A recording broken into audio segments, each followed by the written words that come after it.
सारा recorded content उस पर मैंने अपलोड कर दिया और पब्लिक भी कर दिया है, तो you can see it easily. उसको देख लें आप आपके रिस्पेक्टिव टॉपिक के अकॉर्डेंस कि क्या डिस्कस हुआ है, कैसे है। फिर उसके बाद आपको कोई क्वेरी आती है तो आप अभी पूछ सकते हैं, पूरा टाइम है आपके पास। ठीक, चलिए तो आगे हम लोग अपने कल के डिस्कशन को थोड़ा सा आगे बढ़ाते हैं। और आगे के डिस्कशन में जो कल हम लोग डिस्कस कर रहे थे रिगार्डिंग कस्टम ड्यूटी, तो कस्टम ड्यूटी की ही बात को थोड़ा सा आगे बढ़ाएंगे। And how we are going to determine this value, कि ये वैल्यू कैसे निकले। अब ये तो बात हो गई कि हाँ कोई जो है वो बेसिक कस्टम ड्यूटी होती है, फिर कोई काउंटर वेलिंग कस्टम ड्यूटी होती है, फिर उसके बाद कोई कई सारी थी आपने देखी, एंटी डंपिंग और सो मैनी। अब ये सारी चीज़ें आपको पता हो गई। अब आपको पता ये होना है कि क्या फर्दर वैल्यू हो कि जिसके ऊपर ये इम्पोज की जाए। तो फटाफट से आपको फोकस करना है, लिखना है बल्कि कि कैसे ये असेसेबल वैल्यू निकलेगी। That should be by the help of सबसे पहले एफओबी। आपने कल का कंटेंट उठाइए, उसमें देखिए सबसे पहले एफओबी है, तो एफओबी आएगा सबसे पहले। ठीक, देखिए एक टेबल जैसी बनेगी एफओबी, उसके आगे एक अमाउंट का कॉलम हो, उसमें क्रॉस क्रॉस क्रॉस कर दीजिए। फिर उसमें ऐड होता था, क्या ऐड होगा, cost of transportation,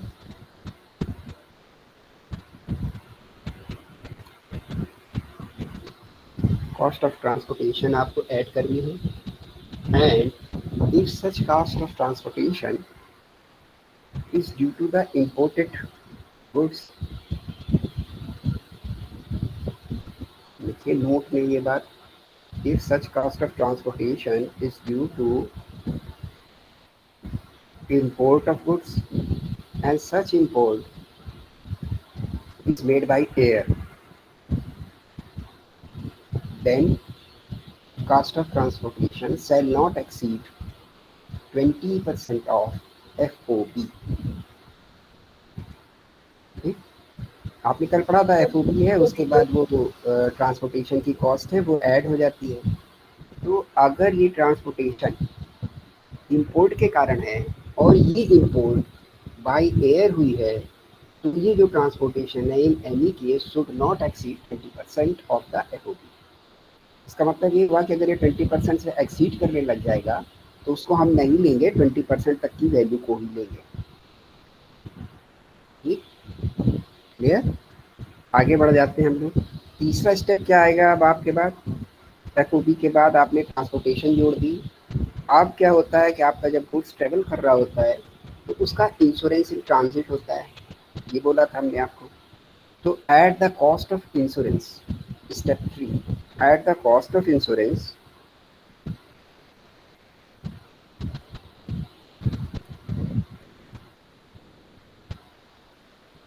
at the cost of insurance if it is not ascertainable, then 1.125 of FOB।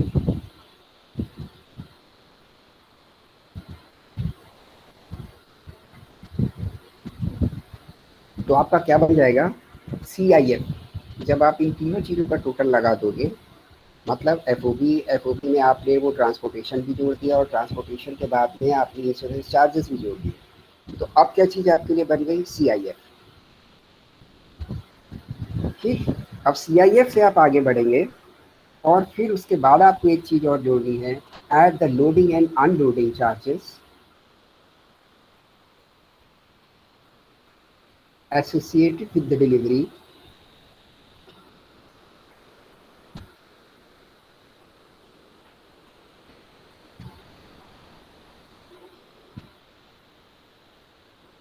of imported goods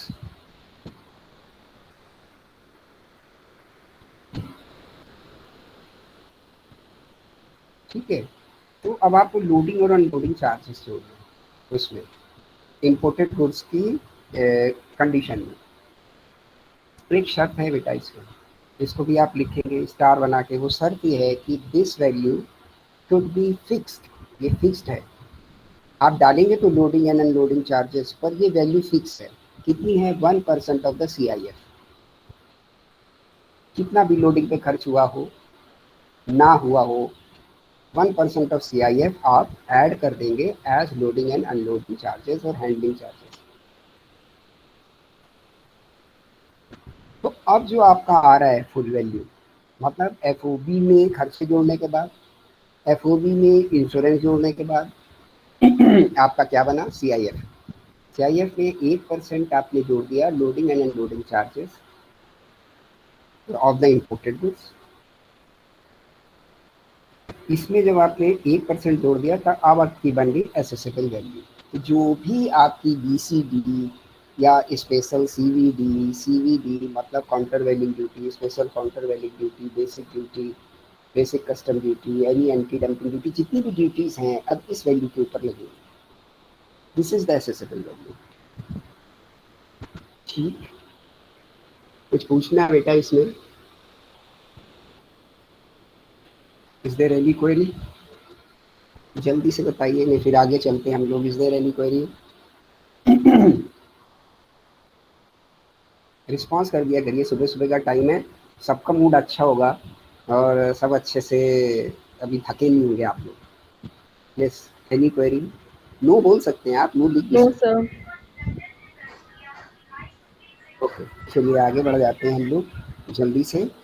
अब आपके लिए दूसरी बात है जो कि कल मैंने कुछ बताया था आपको कि अगर बैगेज जो है वो उसके ऊपर निकल जाता है और आप प्रोहिबिटेड गुड्स कुछ लिखवाए थे आपको और कुछ लिखवाए थे कि रिस्ट्रिक्टेड गुड्स।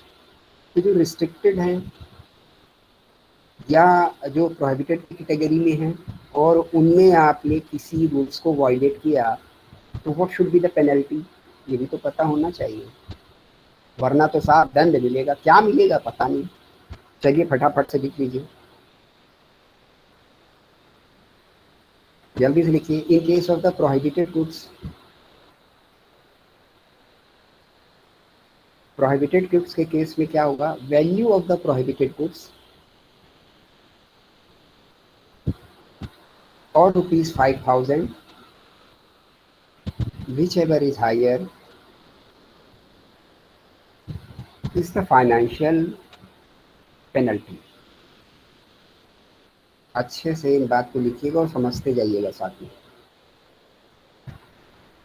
वो आपसे बोलता है कि ये जो प्रोहिबिटेड गुड्स आप लेके जा रहे हो तो इसकी वैल्यू, एसेसेबल वैल्यू इसकी जो निकले या ₹5,000, इसमें से जो ज़्यादा होगा वो पेनल्टी लगेगी इन द फाइनेंशियल टर्म्स। इसका मतलब क्या है? इसका मतलब ये है कि उसने अपनी पेनल्टी को या दंड को केवल एक पक्ष आपको बताया, फाइनेंशियल टर्म्स।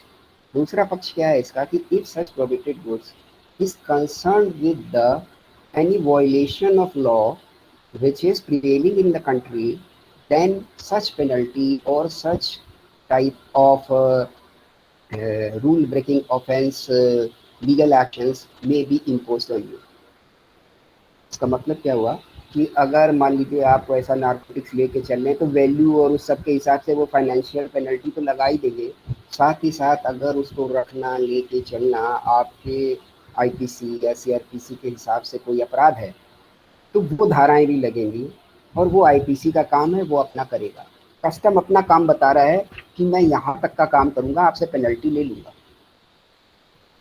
और आपको रोक लूँगा, डिटेन कर लूँगा और उसके बाद ये काम तो फिर एडमिनिस्ट्रेटिव पुलिस का है कि वो आपको फिर डिटेन करेगी फर्दर और आपको कोर्ट में लेके जाएगी कि इन्होंने तो ये पेनल कोड ब्रेक किया है फलाना के। ठीक, तो दोनों तरीके के खतरे आपके लिए बने हुए हैं, मतलब आपके लिए नहीं, आप बुरा आप मत मानिएगा। Any person is carrying such type of things जो प्रोहिबिटेड गुड्स को लेके चल रहे हैं। तो जो भी कंट्री का रूल होगा उसके हिसाब से जो दंड बनता है वो, और फाइनेंशियल में द एसेसेबल वैल्यू और ₹5,000 whichever is the higher. अब अगली बात क्या है? Misdeclaration. आपको बोला था कि वो रेड चैनल और ग्रीन चैनल है, तो आपको डिक्लेरेशन देना होता है कि मेरा जो बैगेज है, मेरा जो जितना सामान है, इसमें कुछ भी ऐसा नहीं है कि विच इज ड्यूटीएबल, या है तो उसका ये क्वांटम है, ये आपको डिक्लेयर करना होता है। If such declaration founds to be false, you have make a misstatement in such declaration। then penalty is the actual value और आपकी डिक्लेयर्ड वैल्यू के बीच का difference, the difference between the actual value and the value declare. मान सी बात है, जो आपकी value declare होगी वो आप कोशिश करेंगे कि कम हो या ना हो, और एक्चुअल में जो उसकी वैल्यू है वो कुछ और होगी। ठीक, तो वैल्यू डिक्लेयर्ड और एक्चुअल वैल्यू के बीच का डिफरेंस और ₹5,000 विच एवर इज हायर। ठीक है, दूसरी चीज देख लीजिए अगली, कि ड्यूटेबल गुड्स। कोई ड्यूटेबल गुड्स लेके आप जा रहे हैं और उनका डिक्लेरेशन नहीं है और वो प्रोहिबिटेड गुड्स की कैटेगरी में नहीं आते, then what you are trying to evade the duty. पहला केस कौन सा था कि आपने कुछ बताया और कुछ गलत बताया। ठीक, मान लीजिए आपने बताया कि इसकी कीमत 100 रुपये है और एक्चुअल में वो थी 500, तो 400 रुपये के हिसाब का घपला करने के मूड पर आपने बताया। तो दूसरा केस है आप बता ही नहीं रहे कि मेरे पास ये सामान है कि which is chargeable to the custom duty, बिल्कुल छुपाए हुए हैं, उसको आपके बैग एग में पड़ा हुआ है और वो ड्यूटीएबल है। तो in such cases if that goods are dutiable, then duty, what duty you are going to evade, मतलब उसकी एसेसेबल वैल्यू से उसकी टैक्स वैल्यू या ड्यूटी वैल्यू निकाली जाएगी और मल्टीप्लाई बाय द 10%, यानी उस आपके कस्टम टैक्स को आसान शब्दों में या ड्यूटी को 10% की बढ़ा दिया जाएगा। ठीक, मान लीजिए आपका सामान 1,000 रुपए का है जिसको आपने डिक्लेयर नहीं किया और वो ड्यूटीएबल है, उस पर 10% के हिसाब से ड्यूटी पड़ रही है, तो वैल्यू निकल के आ जाएगी 100 रुपये। ये 100 रुपये हो गई आपकी ड्यूटेबल वैल्यू, इस पर 10% और एक्सीट लगा दिया जाएगा और 110 रुपये आपके लिए पेनल्टी चार्ज बना। एग्जाम्पल से समझा रहा हूँ केवल मैं, बस वैल्यू कुछ भी हो सकती है।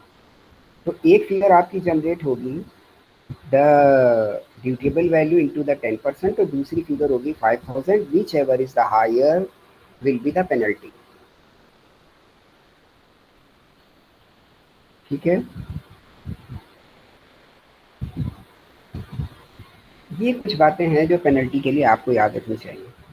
तो 20 बात इसमें क्या निकल के आ रही है, in any case penalty should not be less than 5,000, किसी भी कीमत पर पेनल्टी 5,000 रुपये से कम होगी ही नहीं।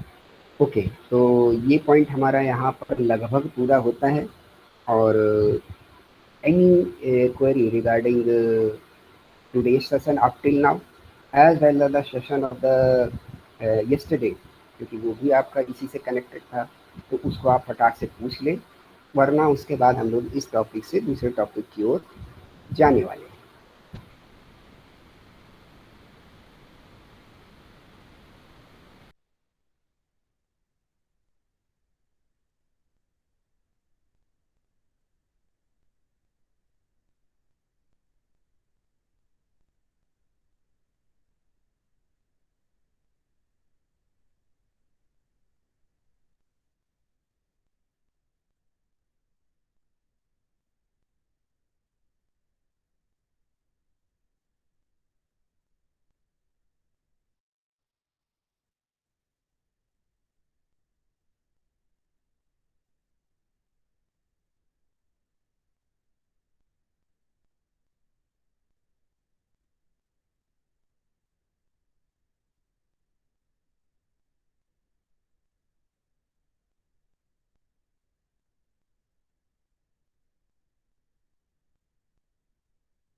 ये सारी गेटिंग द वॉइस? तो बच्चों आवाज मिल रही है आपको? Yes sir. बेटा नेटवर्क का थोड़ा इशू हो रहा है आज, इसलिए ये बीच में आपको ये दिक्कत हुई। ठीक, बादल बादल बहुत हैं तो कुछ नेटवर्क प्रॉब्लम कर रहा है, तो थोड़ा एडजस्टेबल रहिएगा। बीच में अगर लिंक बीच में किसी कारण से ब्रेक हो जाता है फॉर अ शॉर्ट वाइल, तो आप बने रहिएगा, छोड़िएगा नहीं। ठीक, मैं कोशिश करूँगा जल्दी जल्दी जैसे ही ये नेटवर्क रिस्टोर हो फिर हम लोग ज्वाइन कर लें। चलिए, तो हम लोग की इतनी सारी बातें हो गई, कोई क्वेरी आपकी है? नहीं है। और एक काम आप लोग अपने पर्सनल ग्रुप पे कर लीजिए, मैं आपसे बार बार बोल रहा हूँ, ये लगातार एंट्रीज इतनी देर तक लेना ये अच्छा नहीं है। आप लोग बड़े हैं, मैं डिनाई करूँ आपको बुरा लगेगा, लेकिन मैं करने लग जाऊँगा। मैंने सोचा कम क्लासेस हैं तो क्यों आपको हम परेशान करें, लेकिन discipline is the first to get anything. जीवन में अगर कुछ भी हासिल करना है तो उसके लिए अनुशासन सबसे ज़्यादा ज़रूरी है। और ऑनलाइन क्लासेस का मतलब ये नहीं है कि आप कभी भी आएंगे कभी भी छोड़ के चले जाएंगे, तो feel like it is offline, तभी हम भी अच्छा परफॉर्म कर पाएंगे और तभी आपको भी अच्छा मिलेगा। हम भी सोच लें ऑनलाइन है, जब मर्जी आ रही है आ रहे हैं, 20 मिनट बाद ज्वाइन कर रहे हैं, 25 मिनट बाद ज्वाइन कर रहे हैं, बीच में कुछ और कर दे रहे हैं, कैसा आपको फील होगा? तो प्लीज़ अभी से अगर आप ज़िम्मेदार थोड़े नहीं बनेंगे बेटा तो दिक्कत होगी। आपके जो भी पर्सनल ग्रुप्स हैं, मैं इसको लिख के डालना नहीं चाहता ग्रुप पे कि सारे टीचर्स की निगाह में आए, सारी चीज़ों में कहीं ना कहीं आपको दिक्कत महसूस हो। आप लोग आपस में कम्युनिकेट कर लो कि जिसको भी 10 से 15 मिनट की देर हो जाए फिर वो कोशिश ना करे। ठीक, वो अच्छा नहीं है। किसी दिन मैं डिनाई करूँ तो खराब है, तो आप को फिर खराब लगेगा, लो यार मैं ज्वाइन नहीं कर पा रहा हूँ, ये तो डिनाई कर दे रहे हैं।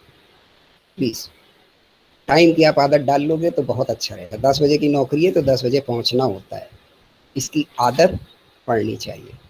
चलो अब हम लोग दूसरे उस पर चलते हैं, और वो सबसे आपके लिए मेन और इम्पॉर्टेंट टॉपिक है। अ, मुझे लगता है कि मैंने सारे टॉपिक्स का कोर्स ऑलमोस्ट आपका कवर्ड हो चुका है। मैं बार बार दोहरा रहा हूँ कि अगर आपको कोई भी डाउट है तो आप अपलोडेड क्लासेस में जाके देख सकते हैं। एक टॉपिक मैंने जान के आखिरी के लिए छोड़ा हुआ था, सेक्शन ए में तो मेरी क्लास थी ही, that was the input tax credit. और इस पूरे जीएसटी का अगर ये हम बोले कि प्राण, यानी शरीर में जो पूरी शक्ति जिससे शरीर चल रहा है, that is the input tax credit. यही वो जगह है जहां पर आपको सबसे ज़्यादा कैलकुलेशन करना है, और कैलकुलेशन का पार्ट यहीं पर ही है। ठीक है, तो अब आपको बेसिक उस पॉइंट पे हम लेके आ रहे हैं कि जो इसका सबसे मेन है। इसको मैंने जान के आखिरी के लिए छोड़ा हुआ था कि जो भी कैलकुलेशन वर्क आप सीखे या इस पॉइंट को आप जाने समझे इस टॉपिक को, तो ये बिल्कुल ताज़ा बना रहे आपके एग्ज़ाम के नज़दीक। ठीक, तो बाकी सारी पॉइंट्स टॉपिक्स मैंने कवर किए थे कि जिनमें थ्योरी का सबसे ज़्यादा एरिया था पर आपको समझना था। ठीक है, तो अब हम लोग आते हैं इनपुट टैक्स क्रेडिट पर। तो इनपुट टैक्स क्रेडिट को समझने के पहले थोड़ा सा आपको प्री जीएसटी रिजीम के विषय में जानना पड़ेगा कि जीएसटी के पहले रिजीम क्या था, कैसे चलता था, ये टैक्स का फ्लो, ऑपरेशन, कैलकुलेशन, ये कैसे चलते थे। तो जीएसटी आने के बाद क्या होने लग गया, एक थोड़ी सी इसकी भूमिका आपको समझ लेनी पड़ेगी, तब ये काम आगे बढ़ेगा। हाँ, उससे पहले एक सवाल मेरा आपसे ये बनता है कि I am seeing in the class so many of the students और of the section B and C, तो क्या समझते हैं आप लोग आईटीसी से? कुछ ना कुछ तो आपका कवर हुआ ही होगा इसमें। What do you understand by the ITC? Input tax credit से आप क्या समझते हैं? अगर ये 3 नंबर का शॉर्ट नोट्स लिखने का आ जाए आपके लिए, तो क्या लिखेंगे आप?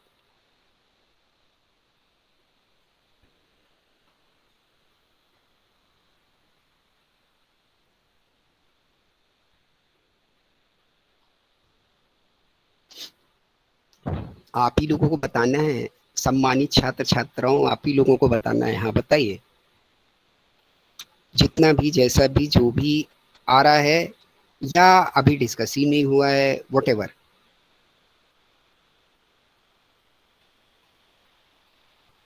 बेटा मुझे फिर आइडिया मिल जाएगा ना कि मुझे किस हिसाब से चलना है।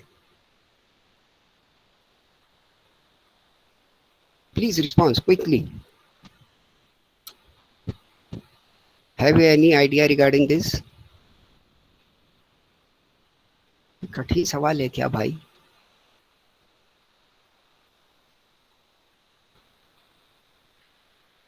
Have you any idea regarding this? क्या चीज है ये? जैसा भी है बेटा, class is the place where issues are the resolve. तो इशू होना बड़ी कॉमन बात है क्लास के बीच में, पर उन इश्यूज का जो भी आपके डाउट्स हैं उनका अच्छे से क्लैरिफाई होना, यही क्लास का उद्देश्य है। तो इशू होने में कि मुझे ठीक से नहीं आ रहा है या ये चीज़ कमज़ोर है, आपको कतई शर्माने की ज़रूरत नहीं है, या उसमें आपको कोई भी हीन भावना लाने की ज़रूरत नहीं है। अब तो आपका सारा पूरा हो गया ना, अच्छे से मैंने आपको कवर अप कर दिया। Now tell me what you understand by the ITC. Don't bother. कुछ तो सुना होगा इसके विषय में या कुछ जान रहे होंगे। क्या चीज़ है ये बेटा?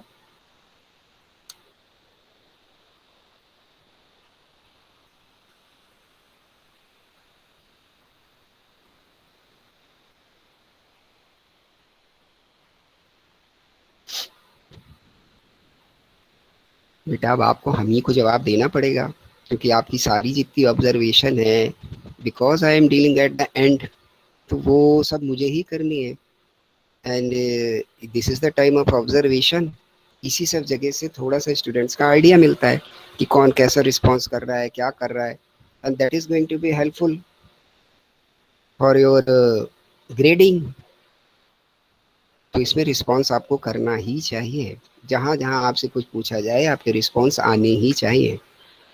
या क्लियर रही है आपकी? नहीं सर कोई आइडिया नहीं है, कोई दिक्कत नहीं है। यस।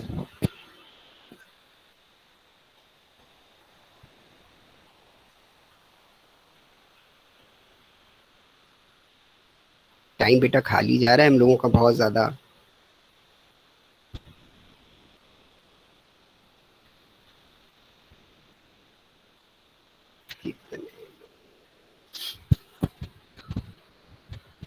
अच्छा सर इसका ये फुल फॉर्म ही इनपुट बता दो। यस यस, बोलिए बोलिए बोलिए। सर इनपुट टैक्स क्रेडिट में सर ये होता है ना कि जैसे अगर हमने कोई भी रजिस्टर्ड डीलर से कोई चीज परचेज की है, कोई भी गुड सर्विसेज, तो उस पे जो हम टैक्स देंगे उसको वापस ले सकते हैं। ओके, तो ठीक है, ये बात बिल्कुल ठीक है। तो इसको क्यों आप इतनी देर तक रुकी हुई थी देवी जी? बिल्कुल ठीक बता रही हैं आप। यू आर क्वाइट तो करेक्ट थोड़ा सा कंफ्यूजन था। In the terms you are explaining, और in the way you are explaining, इसे बिल्कुल ठीक है। अपने लेवल से आपकी बात बिल्कुल ठीक है। जनरल टर्म्स में इसका यही ही आंसर है जो आप बोल रहे हैं। ठीक। तो अब मुझे ये तो आइडिया हो गया कि इसका कुछ कुछ आपके साथ डिस्कस हुआ होगा। Then you are able to answer this. अब बात हो रही है कि ये और बेहतर कैसे समझ में आएगा आपको। ये और बेहतर ऐसे समझ में आएगा आपको कि जीएसटी के पहले क्या होता था और उससे पहले क्या होता था। Phases means the evolution of the indirect taxes. ये इनडायरेक्ट टैक्सेस कैसे कैसे चला, क्या क्या होता था, ये जब जानकारी होगी तब आपको इसका असली मर्म पता चलेगा कि what is the impact of the ITC. तो जल्दी से एक शॉर्ट में हम लोग डिस्कस कर लेते हैं। शॉर्ट का डिस्कशन ये है कि सबसे शुरुआत में आपके यहाँ सेल्स टैक्स चला करता था, और sale tax is the tax which is taken by the state government for the trade और transaction which occurs in the particular state. ठीक, तो ये कौन सा टैक्स हुआ? Intra state. अच्छे से नोट करते जाइएगा कि जो सेल टैक्स चला करता था वो with in the state, state government लिया करती थी। ठीक सर, लिया करती थी। ठीक, तो एक डीलर है एक स्टेट में, और दूसरे उसने फिर क्या किया, ए ने बी को बेचा और बी ने सी को बेचा, ऐसे ही चेन बना लीजिएगा। ए ने बी को बेचा और बी ने सी को बेचा, और डी फाइनल कंज्यूमर है। A to B to C and D, इतनी तो चेन हो ही सकती है ना हमारे बिजनेस में, बड़ी सिंपल सी बात है ये। अगर ये विद इन स्टेट भी हो रहा होता था एट दैट टाइम, तो क्या होता था कि अगर मान लीजिए 100 रुपए की कोई चीज है और 10 रुपए उसके ऊपर टैक्स है, तो ए से बी को पास हुई तो 110 की हो गई। अब बी से जब सी को पास हुई, तो एक एक कल्पना आप कर लीजिए कि बी से सी को पास हो रही है, तो बी अपना उसमें कोई प्रॉफिट भी नहीं जोड़ रहा, कोई खर्चा भी नहीं जोड़ रहा है। एक आइडियल सिचुएशन है कि 100 रुपए का सामान आगे पास होता चला जा रहा है, just for the example to study how the taxes are in the pre GST regime. कि कोई प्रॉफिट भी अगर ना ले बी, 100 रुपए के सामान को आगे ट्रांसफर कर दे सी को, कोई खर्चा भी अपना ना जोड़े, तो क्या वो 100 रुपए का ट्रांसफर कर पाएगा? बिल्कुल नहीं कर पाएगा। कारण क्योंकि वो तो 10 रुपए टैक्स भी दे के आया है ए को। तो यार कोई इस पे तो राजी हो सकता है कि एक दफे चलो मैं प्रॉफिट लेता, पर इस पे तो राजी नहीं हो सकता कि मैं अगर दुकान खोल के बैठा हूँ तो हर ट्रांजेक्शन पे टैक्स की वैल्यू अपनी जेब से दूं। तो वो क्या करेगा, वो 100 रुपए प्लस 10 रुपए इसको अपनी कॉस्ट मानेगा, इतना तो करेगा ही करेगा। तो जब 110 रुपए का सामान बी के लेवल पे हो जाएगा, तब उस पर कितना टैक्स 10% के हिसाब से फिर सरकार ले लेगी, 11 रुपए। अब सी के पास जब पहुंचेगा तो सी के लिए कॉस्ट कितनी बन जाएगी, 110, क्योंकि उसने कॉस्ट बना ली थी बी ने, और 11 रुपए का टैक्स जुड़ गया। आप लिखते जाइएगा, मैं तो मुंह से बोलता चला जा रहा हूँ, आप बोलने के बाद मेरे आपके वॉश आउट हो जाएगा, इसलिए आप इसको नोट डाउन जरूर कर लीजिएगा, ऐसे ही चेन बना के। ठीक। तो अब जब सी के पास पहुंच रहा है, क्योंकि बी के पास 110 की कॉस्ट हो गई थी, तो उसने तो अपने बिल में 110 रुपए दिखाए होंगे, 11 रुपए टैक्स के दिखाए होंगे। तब सी के पास कितने का पहुंचा, 121 का। अब जब सी डी को बेचेगा, और डी जो कस्टमर है, तो अब तो उसको 121 का ही मिल रहा है ना। हाँ सर मिल रहा है। तो जो ये 121 का मिल रहा है, इस 121 पर वो 10% टैक्स लगाएगा, जो कि 12 रुपए 10 पैसे। समझ आ रहा है आपको? यानी कंज्यूमर तक आते आते केवल टैक्स के कारण 10 रुपए का टैक्स 12 रुपए 10 पैसे तक पहुंच गया। If all are you getting what I want to transmit to you? आपको ये बात समझ आ रही है? सामान की कीमत 100 रुपए बनी हुई है। The benefit, what the benefit the customer getting against his payment? The benefit to use such goods against his quality, and यही तो है benefit to consume the goods. यही तो वो कर रहा है। और पे क्या कर रहा है वो? The cost of goods as well as the tax. तो जो 100 रुपए की चीज ए से चली थी और डी तक पहुंची, उसकी वैल्यू तो 100 ही रुपए बोल रहा हूं मैं इस एग्जाम्पल में, लेकिन टैक्स आप देखो कंज्यूमर तक पहुंचते पहुंचते 10 रुपए से 12 रुपए 10 पैसे हो गया। ये तो केवल 3 चेन में है। कई सारे ऐसे गुड्स हैं जो कई चेन में घूमते होंगे। घूमते हैं? हाँ सर घूमते हैं। अब दूसरी बात कि अभी एक चीज तो इसमें जुड़ी नहीं है कि हर लेवल पर जो आदमी धंधा करने के लिए बैठा है, वो 100 का सामान आगे तो 100 बढ़ाएगा नहीं। पहला एग्जाम्पल ये था कि ये बात मुझे आपके दिमाग में डालनी थी कि 10 का टैक्स चौथी लेवल तक 12 रुपए 10 पैसे बढ़ गया, अगर टैक्स का रेट सिंपल 10% था और वैल्यू ऑफ गुड्स केवल 100 रुपए थी। अब ये दोनों चीजें भी आपस में परिवर्तनीय है। मतलब 10 रुपए का 10% का टैक्स भी नहीं होगा, कहीं कहीं 28% का टैक्स है, कहीं कहीं कुछ और टैक्स रेट होते हैं higher, as well as the value of goods will be the higher. Value of goods भी हायर होती है। तो समझ आ रहा है आपको? तो ये टैक्स कितना बढ़ जाएगा। ठीक। अब इसमें एक फैक्टर और है जो आपको कंसिडर करना है, जिससे आपको ये और पता चलेगा कि दिक्कतें क्या हो रही थी। अब जिस लेवल पे भी ये चीज जाएगी, तो कोई भी, इसलिए तो बेटा दुकान खोल के बैठा नहीं है कि जितने का सामान लाए उतने का हम बेच लें।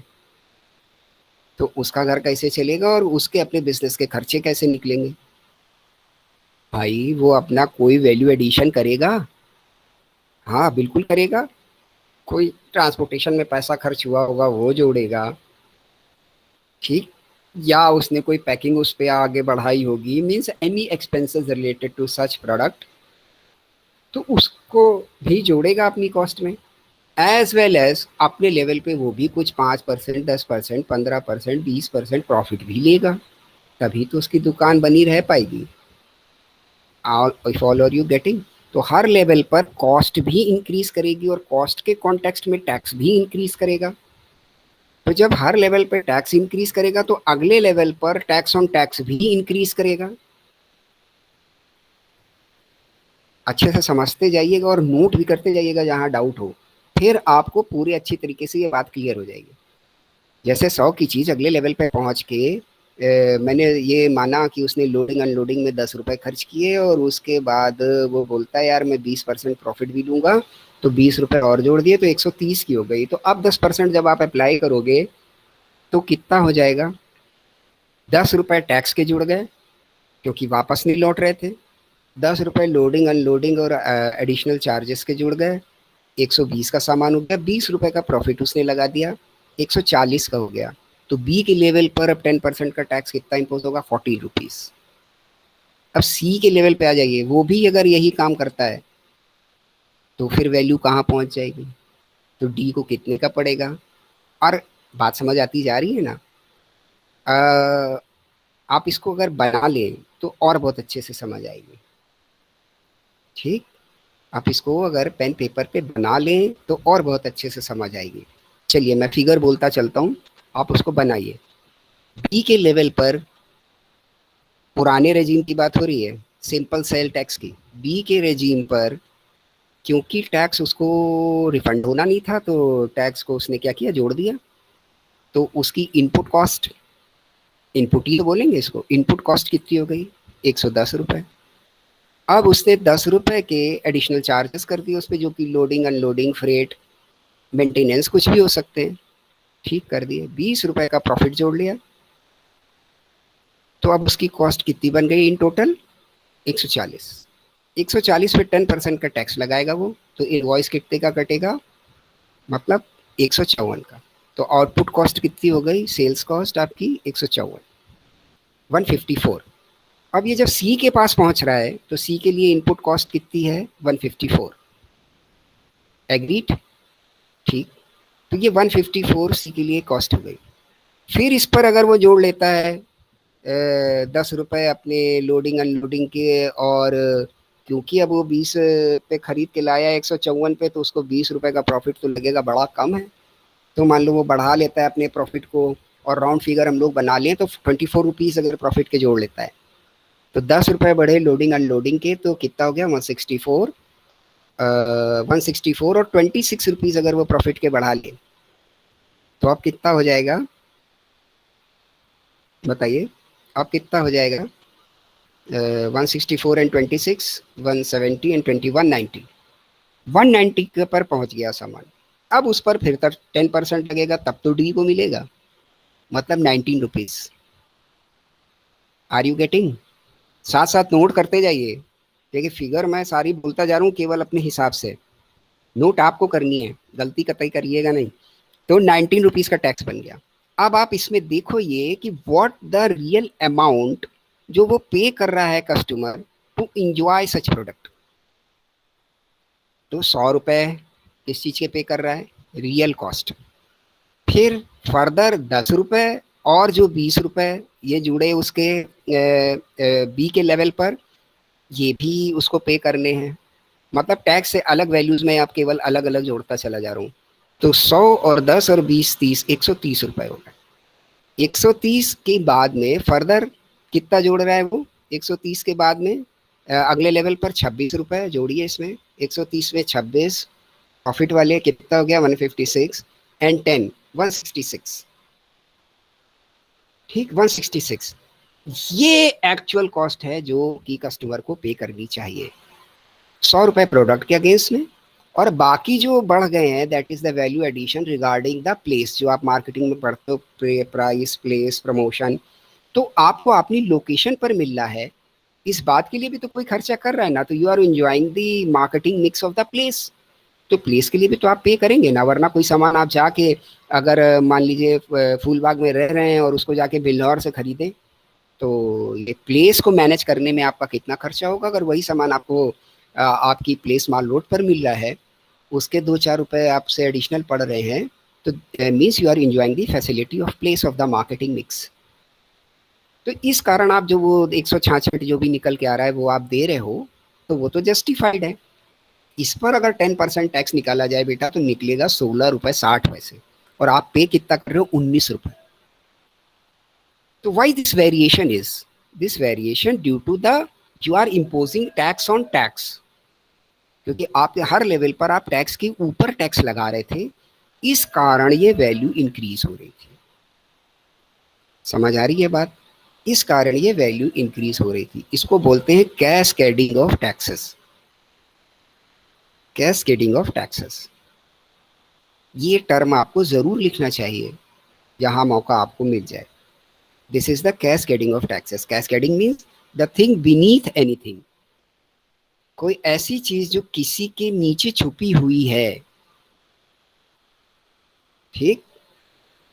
तो इसको बोलते हैं कैस्केडिंग। मतलब आपको जो ये दिख रहा है 19 रुपए का टैक्स, इसके नीचे बहुत कुछ छुपा हुआ है। इसके नीचे छुपा ये है कि ये टैक्स पे टैक्स के कारण क्रिएट हुआ है। ये आपका पुराना ओल्डर रिजीम था, older regime of sale tax. अभी तो मैंने इसमें केवल उतने ही कंपोनेंट बेटा लिए हैं कि जो कंपोनेंट विद इन स्टेट है। अगर अब आपकी ये ट्रांजैक्शन इंटर स्टेट है, एक स्टेट से दूसरे स्टेट में आ रही है, तो उस स्टेट का लगने वाला टैक्स भी तो इसके अंदर शामिल हो गया होगा। और कुछ यहाँ से वहाँ तक जाने में इंटर स्टेट ट्रेड पे भी हमारा एक टैक्स पड़ा करता था, जिसको हम लोग बोलते थे central central sale tax, CST। तो ये भी पड़ा करता था, तो ये भी आके जुड़ जाएगा उसमें, तो वैल्यू बढ़ती चली जाएगी। यानी 10% की जगह अगर देखा जाए तो इफेक्टिव रेट ऑफ टैक्स कुछ और हो जाएगा। जैसे कि आप फाइनेंस मैनेजमेंट में पढ़ा करते थे कि the rate of interest against the effective rate of interest. कुछ कुछ याद आ रहा है ना कि ये रेट ऑफ इंटरेस्ट क्या है किसी चीज का, और इफेक्टिव रेट ऑफ इंटरेस्ट क्या है अगर वो कंपाउंडिंग या डिस्काउंटिंग हो रही है तो सेम विद द टैक्स कि आप एक्चुअली, आपको दिखाया तो जा रहा है कि आप 10% पे कर रहे हो, पर वास्तव में तो वो कुछ और ही है। तो ये जो और ही है, इसका कारण था कैस्केडिंग ऑफ टैक्सेस, ठीक? और ये जो डिफरेंट लेवल पर टैक्सेस हैं, ये भी उसमें आके शामिल हो जाते थे। कहीं पर एंट्री टैक्स है, कहीं पर कोई और टैक्स है, और ये और वैल्यू को बढ़ा देते थे। और इन टैक्स पे भी टैक्स लगा करता था, तो आपको हाई टैक्स रेट पे करना पड़ता। तो फाइनली कई सारे लोगों का डिस्कशन, और मैं बहुत शॉर्ट में इसको डिस्कस कर रहा हूँ, और इसके लेक्चर्स आपको पीछे के उसमें मिल जाएंगे कि कैसे कैसे क्या आया हुआ है, वहाँ डिटेल आपको पूरा अच्छे से मिल जाएगा। तो अगर आप उसमें जाना चाहते हैं तो जाके देख लीजिएगा। केवल आपकी क्लैरिटी के लिए ये मैं याद दिलाता हूँ आपको। तो काफ़ी लोगों ने इस पर डिस्कस किया और ये पाया कि अगर ये चीज़ एलिमिनेट हो जाए तो कस्टमर्स को बेनिफिट होगा और कस्टमर के पास में पैसे बचेंगे। तो यार अगर कस्टमर को बेनिफिट हो रहा है तो जो मिलने वाला है उसको नुकसान हो रहा है, और टैक्स को लेने वाली सरकार है। तो सरकारें क्यों राजी होने लग गई इस पे? सरकारें इसलिए राजी हो गई कि if the money remains with you, तो इधर you are going to spend it, इधर you are going to invest it. अगर आप इन्वेस्ट भी करोगे तो अच्छी सरकारी उसमें करोगे, अगर करोगे तो क्या होगा, उसको भी अल्टीमेटली कहीं ना कहीं इंजॉय करती है गवर्नमेंट, उसके लिए फंड क्रिएट होते हैं। या अगर आप बाजार में लेके आओगे, कुछ खरीदोगे, कुछ करोगे, तो फिर आप वो टैक्स के टर्नओवर में वो चीज आ जाएगी। गेटिंग? अगर आप स्पेंड करते हो तो वो जो आपके ये 16 रुपए पड़ने चाहिए उसकी जगह 19 रुपए पड़े हम लोगों के एग्जाम्पल से, जो ये आपके 3 रुपए बच गए, इस 3 रुपए का भी कुछ खरीदोगे तो फिर टैक्स दोगे।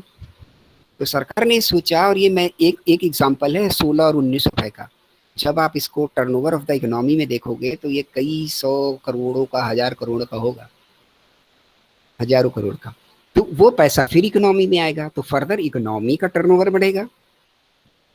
आपके पास जितनी परचेसिंग पावर होगी तो इकोनॉमी का टर्नओवर बढ़ेगा, और इकोनॉमी का टर्नओवर बढ़ेगा तो साइकिल तेज चलेगी हमारी। और जब साइकिल किसी चीज की तेज चलती है तो साइकिल का बाई प्रोडक्ट टैक्स है। Are you getting? साइकिल जितनी तेज चलती है तो उसका बाई प्रोडक्ट ही तो टैक्स है। जितनी तेज आपकी इकोनॉमिक साइकिल रिवॉल्व हो, चीजें बार बार खरीदी जाएं, बेची जाएं, और ये साइकिल काफी तेजी से चले तो भी टैक्स बढ़ता है, और ये साइकिल बड़ी हो जाए तो भी टैक्स बढ़ता है। भाई कुछ भी एक्टिविटी आप करेंगे, that is under the umbrella of tax. तो जितनी ज्यादा बार करोगे उतना टैक्स आएगा, और जितनी बड़ी करोगे उतना ज्यादा टैक्स आएगा। तो ये जो आपके पास पैसा बचेगा, तो ये कहीं ना कहीं तो आप लगाएंगे। घर में तो आप खोद के गाड़ने का जमाना रहा नहीं, सोने चांदी के सिक्के चलते नहीं। ठीक, तो कागज की मुद्रा है आपके पास, तो आपको कहीं ना कहीं तो लगानी है। Either you have to invest in the land, और यार अब ये कौन है, इसको आखिरी समय में एंट्री चाहिए, बिल्कुल नहीं मिलेगी। तो ये जो सारी चीजें हैं, तो इनको आपको ध्यान रखना है। इसके कारण गवर्नमेंट भी राजी हो गई कि हाँ जी ये राजी है, इस पे हो जाएगा ये। तो इसके बाद क्या इम्प्रोवाइजेशन आया इसमें, that was the VAT.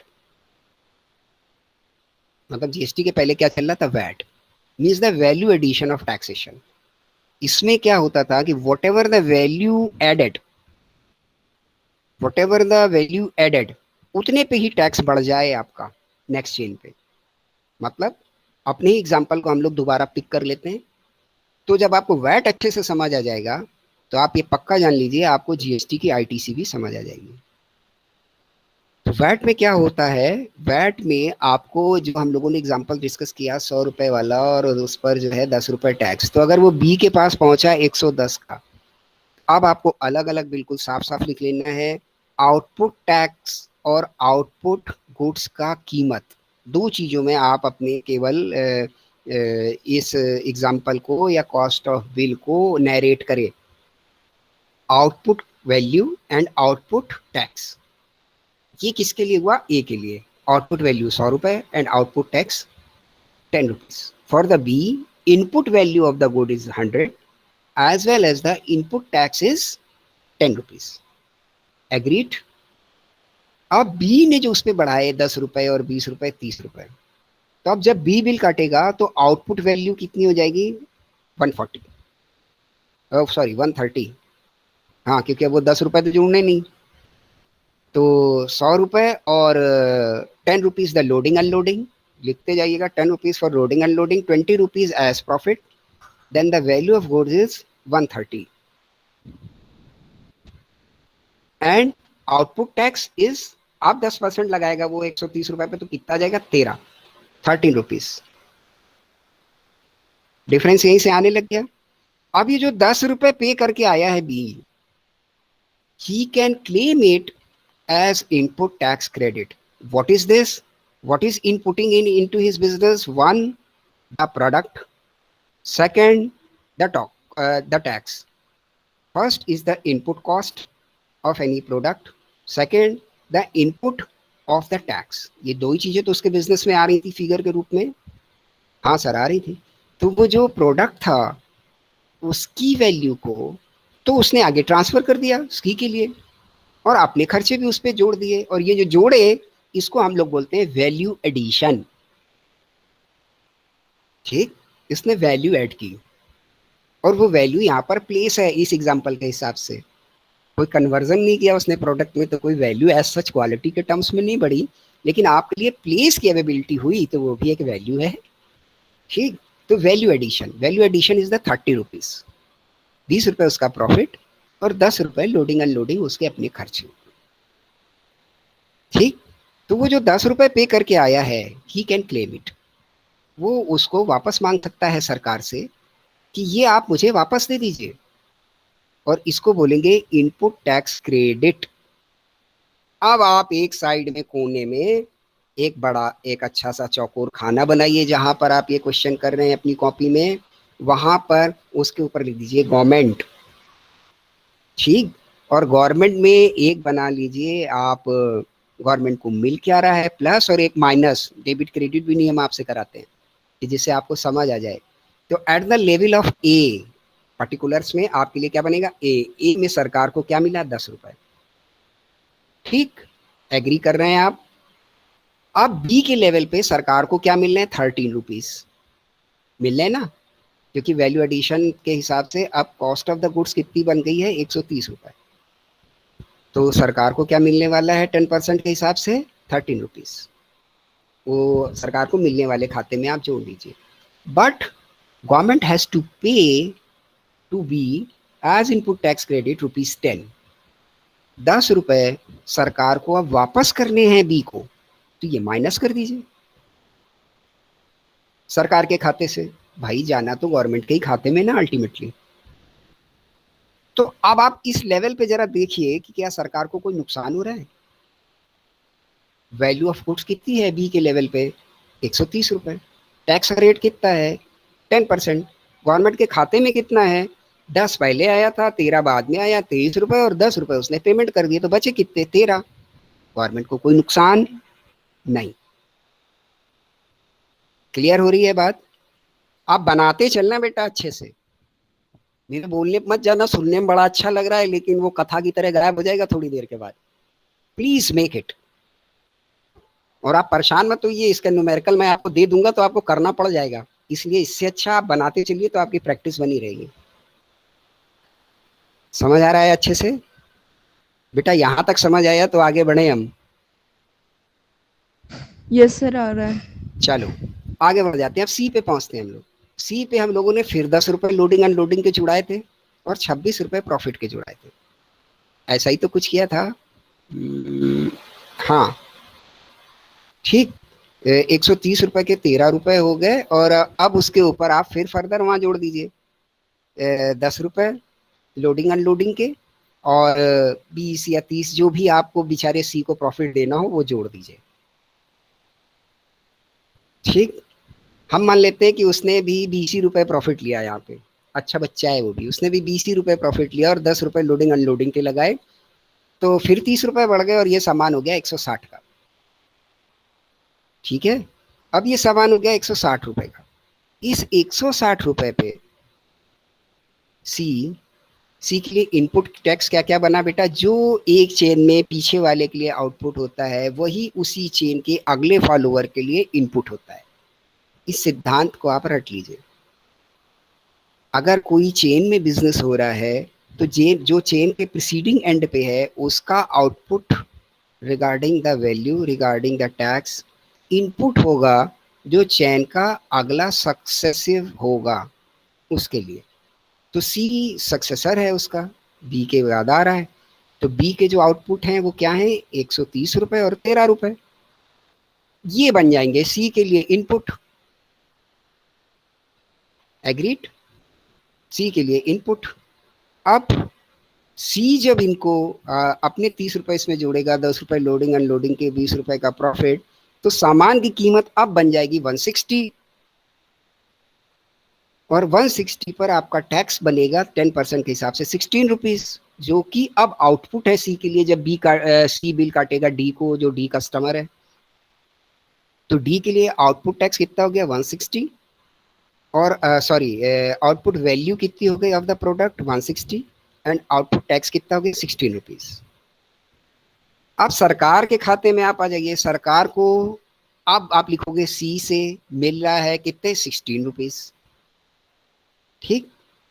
But अब सी मांगेगा भी तो उससे कि यार ये मेरा इनपुट तो लौटा दो, तो गवर्नमेंट कहेगी हाँ लौटा रहे, तो गवर्नमेंट को माइनस हो जाएगा 13 जो उसने बी से कलेक्ट हुआ था उसको। ठीक है। तो जो ये आपने गवर्नमेंट वाला खाना बनाया है इसकी सारी रिसीविंग जोड़ लीजिए और सारे पेमेंट जोड़ लीजिए फटाफट। मैं बोलता जा रहा हूँ। पहली रिसीविंग 10 रुपए, दूसरी रिसीविंग 13 रुपए, तीसरी रिसीविंग 16 रुपीज। इनका टोटल लगाइए जरा फटाफट। 16 + 13 29 + 10 39। अब गवर्नमेंट के पेमेंट पे निगाह डाल लीजिए। एक पेमेंट 10 रुपए का और एक पेमेंट 13 रुपए का, मतलब 23। ये माइनस है, ये सरकार को देना पड़ा, एक बी को देना पड़ा, एक सी को देना पड़ा। अब गवर्नमेंट के खाते में बचा कितना? बचा कितना? 16 रुपए। और आप बता रहे हो सी ने जो है वो अपने प्रोडक्ट को कहां तक पहुंचाया है? 160 तक, तो 10% 16 रुपए तो हुआ। ये जब पूरी बात आपको समझ आ जाएगी कि कैसे ये एडजस्टमेंट है और क्या मतलब है, तो आप भूलेंगे नहीं कभी। ठीक। तो अब बेटा जो ये टैक्स, इसको हम इनपुट टैक्स क्रेडिट इसलिए बोलते हैं कि जो इनपुट था वो मेरे लिए डेबिट था। जो इनपुट था वो मेरे लिए डेबिट था, डेबिट ही तो था। अच्छा कोई परचेज करते हैं तो क्या एंट्री होती है? देखो यार ये तो पूछना पड़ेगा, आप चाहे बुरा मानो चाहे भला मानो। ठीक। क्योंकि सारी चीजें, क्योंकि अब यहाँ लेन देन है ना, प्लस माइनस हो रहा है, तो प्लस माइनस समझाने के लिए तो अच्छा है, पर आप तो बीबीए के स्टूडेंट हैं, बिजनेस के, तो डेबिट क्रेडिट इसका कुछ अंदाजा तो होना ही चाहिए। जल्दी बताइए, परचेज की जर्नल एंट्री,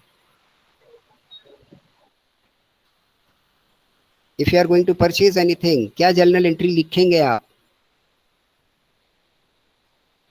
जल्दी मुझे बताइए भाई, देर मत करिए। और ये जो फाइनल ईयर में पहुंच गए हैं आप बीबीए के, तो आपकी जानकारी के लिए बता दूं, ये फर्स्ट ईयर की बुक कीपिंग की बात मैं आपसे कर रहा हूँ। फर्स्ट ईयर का फर्स्ट सेम या सेकंड सेम, वहां पे आप ये पढ़ा है और आप सब ने बड़े अच्छे नंबर भी लाए होंगे उसमें, मुझे पता है। तो काहे का डर है?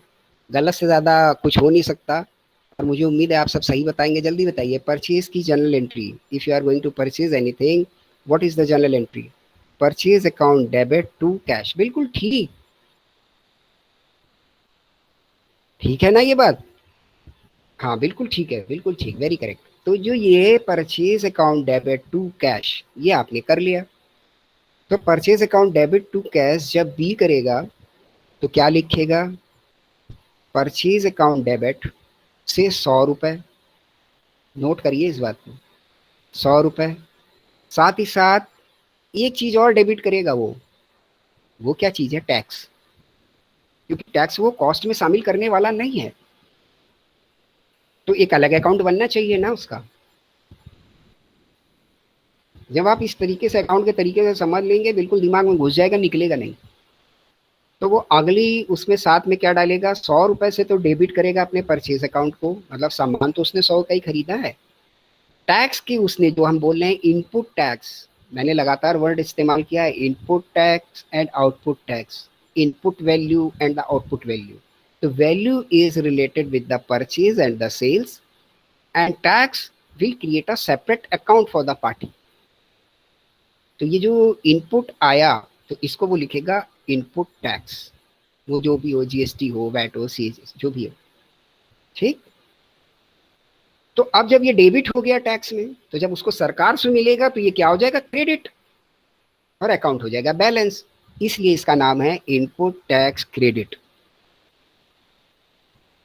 आर यू गेटिंग क्यों इसका नाम इनपुट टैक्स क्रेडिट है? कुछ बात समझ आ रही है? प्लीज प्लीज रिस्पॉन्स, क्योंकि आपका टाइम भी पूरा हो रहा है। कुछ बात समझ आ रही है?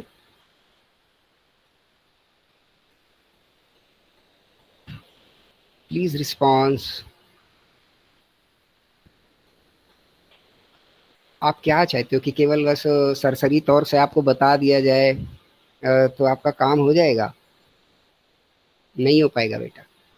किसी भी इंटरव्यू के लिए, किसी भी आगे का कंपटीशन के लिए आप अपने आप को तैयार करें, बीबीए का एग्जामिनेशन क्वालिफाई करने के लिए तैयार ना करें, तब तो सफलता है, ठीक। तो डेबिट हो जाएगा आपके लिए टैक्स का अकाउंट, और जब ये सरकार पैसा वापस देगी तो वो क्रेडिट हो जाएगा। इसीलिए इसको हम लोग बोलते हैं, या इसका नाम रखा गया input tax credit,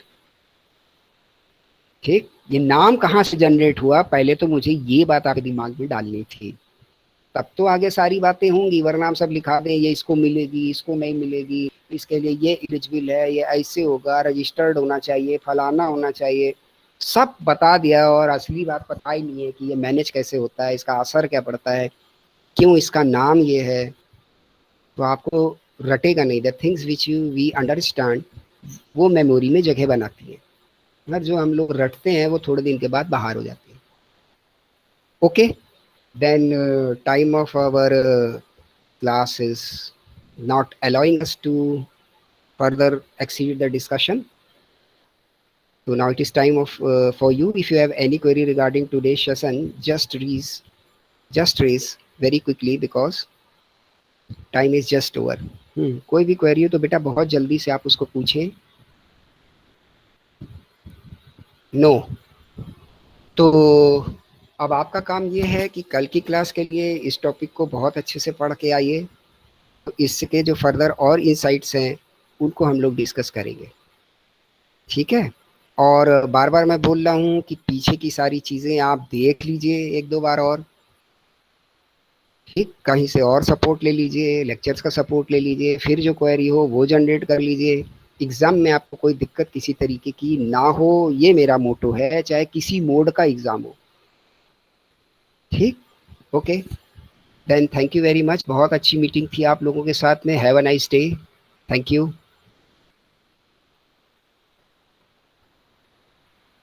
thank you sir. Thank